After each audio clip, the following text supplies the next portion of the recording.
You remember the bush on fire yesterday? Good morning. Everywhere is on fire. Look at this here.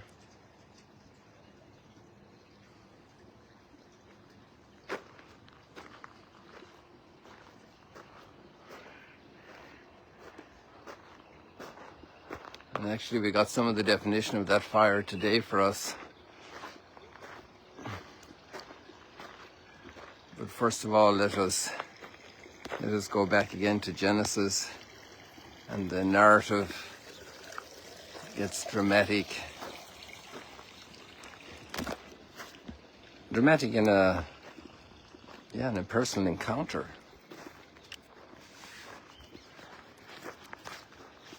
This is one of the amazing things about our faith, is the personal side of God, in contrast to the ancients, the ancient gods, the respect, the tension, the encounter with the other.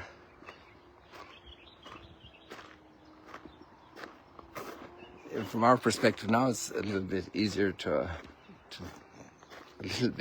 fathom. It's all a mystery, but He created us out of love, and He's revealing Himself little by little to us.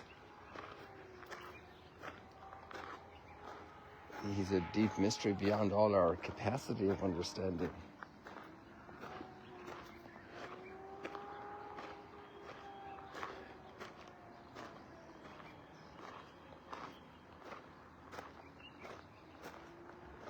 And Moses asks him his name. We're still at the burning bush event.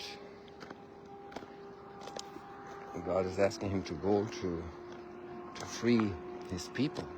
Interesting that the encounter with God, as it gets stronger, engages us more with the people around us.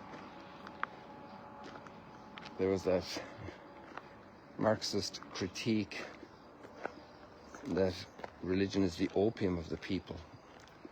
That's actually completely counter to the biblical understanding of God. Even the very development of personhood and personal rights, human rights, this comes out of, philosophically, historically, it comes through the religious reflection.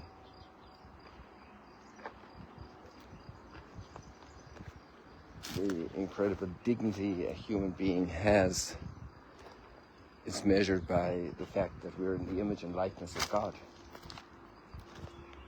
And this is also why we have to be concerned about our brother and sister. We can't be indifferent.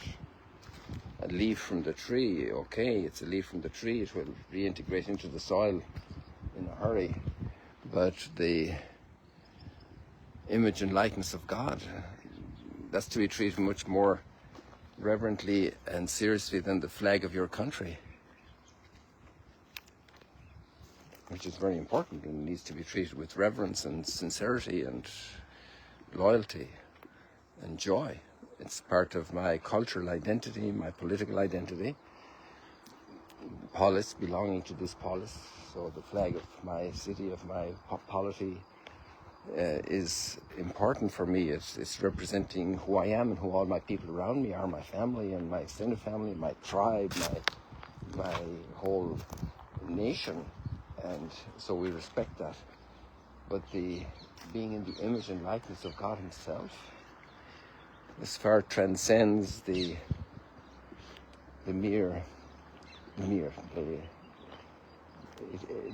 created order. It's God the Creator Himself, the provident Lord,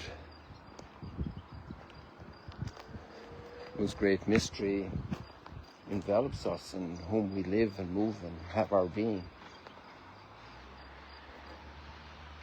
And those words as well are very related to the fact of thinking like that we have our being. I am who am.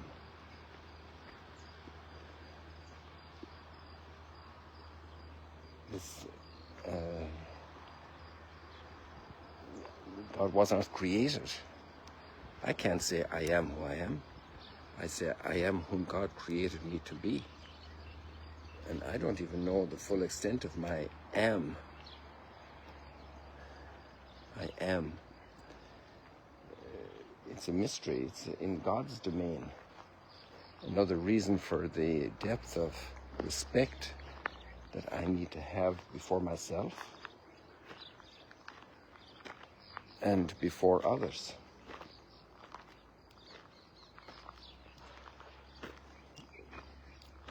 Some people comment that they become more astonished over themselves and what they don't know about themselves when they're in the presence of somebody that has, let's say, major challenges in rationally grasping themselves. Let's say a Down syndrome person, a person with a great disability, an unconscious person. And they are a huge treasure, but they're not aware, they're not conscious of who they are in that way.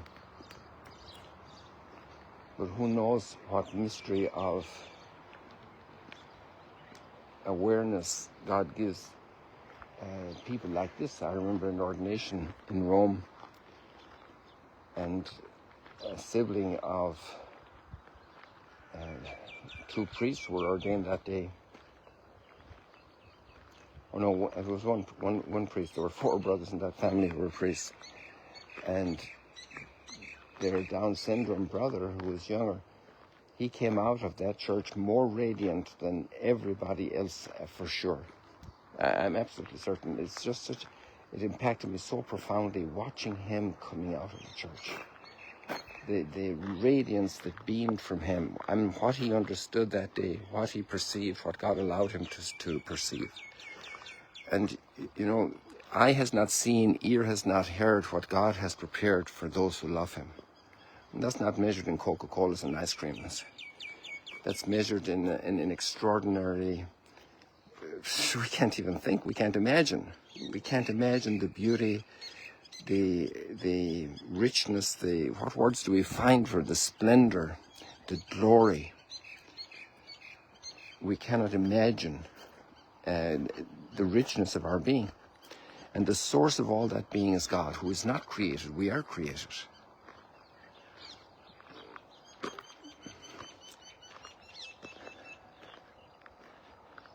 We didn't make ourselves.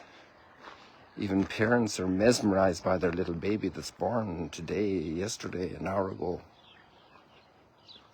And they look into the eyes of that little creature and they say, wow, we didn't make this baby. This baby transcends our doing capacity, our thinking capacity, our productive capacity. And then to have Moses encounter this human being in the shepherd context, the burning bush, and he's encountering his maker. He's encountering the maker of all the universe. Who are you? I am who am. I am one that's not made. I am from ever. And the next part of that conversation is so amazing. I am with you. So as much as this being is transcending, completely transcending all of created reality, I am the God of Abraham and Isaac and Jacob, which he said even before this incredible answer, which means that he is with Abraham, Isaac, and Jacob. Moses' ancestors are important for God. He even, in a certain sense, labels himself by them. He's one who's involved with my people, with my ancestors. He's always been involved with my people. He's always been involved from the beginning, since Adam was a boy, as my dad used to say, an expression that was used sometimes in Ireland. Since Adam was a boy, he was always with us. And by the way, today is my dad's birthday. 1917, he would be 108 years old today. May God have him in glory. where he sees and has insight into these things much more than we're babbling here. The God of Abraham, Isaac, the God of Jacob has sent me to you. That's how you're to talk about me. The Lord, the God of your fathers, he has appeared to me and said, I am concerned about you. I am concerned about you. Imagine God who's concerned about us. That was not the understanding of the Greeks and the Romans about Jupiter and Zeus and all the pantheon of gods they had. No way. No way. No way. Those gods were just projections of human selfishness in terms of their behavior, their longings, their desires, their revenges, their plots, their intrigues, their battles. And so we have something very pristine, very pure, very holy. Isaiah in his vision will say, holy, holy, holy, describing the experience, something just way, way beyond. It's good for us to develop a sense of reverence before God. It's part of our faith.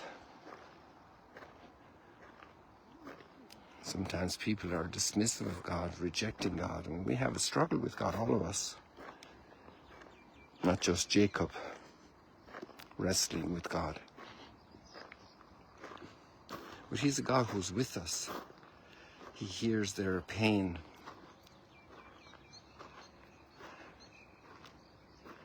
He's a God that's inviting us into the challenges of liberating the slaves. He's not far from our suffering, our true existential concerns. And we have the line in the Psalm, the Lord remembers his covenant forever, also expresses that constant fidelity, that constant commitment and support, the creating act that continues perpetually, that expresses itself also in divine providence. It's not by chance that Moses is a prince of Egypt, raised by the princess, the daughter of the Pharaoh, in all the ways of the court of Egypt, fully skilled with leadership abilities, because God is provident. He prepares him.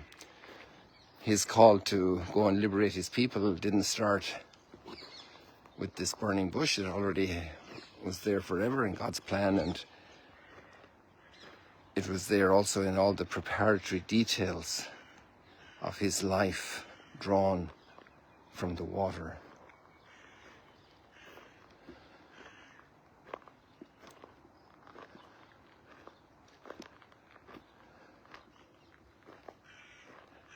And if we jump onto the gospel, we see this God who is so incredibly close in a language that's, it's unsurpassable. One of the most beautiful verses of Matthew's gospel. Come to me, all you who labor and are burdened. And that's the people in Egypt in slavery.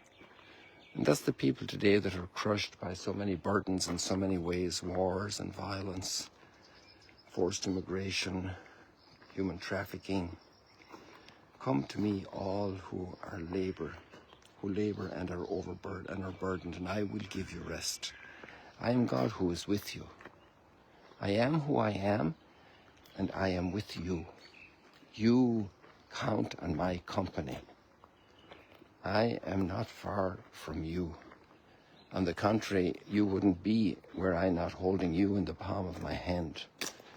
That's just a little expression of how do we humanly say that God has holding us in his hand. How do we humanly express the incredible closeness God has for us? God shows us, God lives for us. And that reaches such a climax then, and he gave his only son. Emmanuel. God is always with us. Emmanuel. So you can also sense the emerging, the coming forth, the beginning to bud, the bud that's going to blossom in the word Emmanuel. I am with you. Let's see if we find any buds here that haven't opened yet. I still have some in the red ones. Do I see one up there? Yeah, I do. If we look at this one here, you see we have the flowers are a bit weathered. And you see those buds, those haven't blossomed. I wonder what their chances are of blossoming well. There are at least 3 of them there, 4 of them maybe. Let me get back in there for you. Where are you gone? Where are you gone, guys? Here we are. So there we have 2 very clearly. There's one maybe to the left, and then there's another one to the right there. And they're going to blossom maybe into beautiful red flowers. And this conversation of Moses with God is going to blossom into the name of God, Emmanuel. I am with you. People, lots to encourage us, inspire us, motivate us. So let's be thankful. God bless you. See you later, alligators. See all the buds that have blossomed here into yellow flowers.